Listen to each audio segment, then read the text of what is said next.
Surrounded by pristine waters and beauty that attracts thousands of people, these vessels make their way up and down the coast, carrying 21 million passengers a year, ferrying people, vehicles, and goods. For many, this is a lifeline.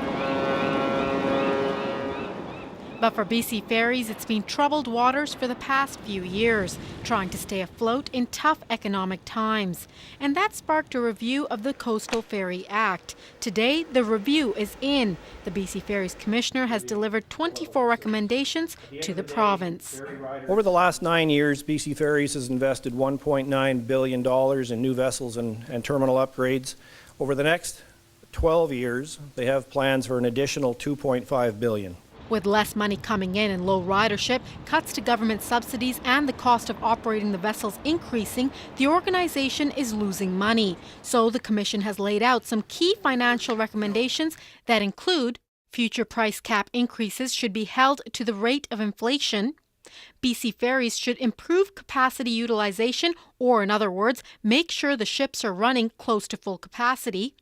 The province should increase financial support and consider cushioning at least a portion of volatile fuel prices. Over the last 9 years, fares have gone up by 47% on the major routes and 80% on the minor routes. And over that time, inflation has gone up only 15%, and that's hit ridership hard. There's a fairly urgent need to reverse any further declines in ridership, and if it does continue to decline, the financial challenges grow significantly by over $5 million for every 1% reduction in ridership. Last fall, BC Ferries proposed cutting 400 sailings a year in order to meet the loss in ridership.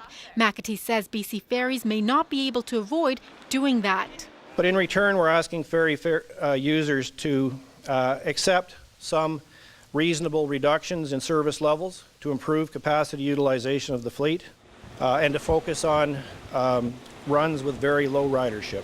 I think it'll take a number of things at first blush. Blair Lekstrom is the Minister of Transportation. Right now, these are only recommendations. It's up to his government to act. But with a government facing a large deficit in difficult economic times, these will be hard decisions. My first blush of this report says, you know what, we have a good ferry system. We have to find a way to bridge that gap so that the affordability and sustainability equation can come in and meet the needs of not only the users and the operator, but of taxpayers of British Columbia.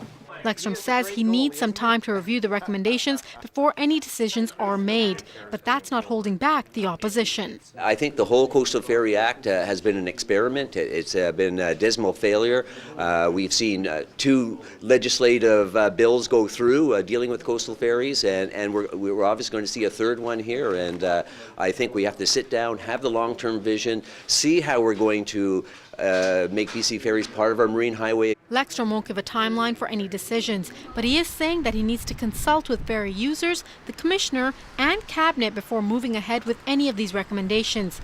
And he says he hasn't ruled out anything, including increasing the annual subsidy to BC Ferries. In Victoria, I'm Shetta Singh for The Daily.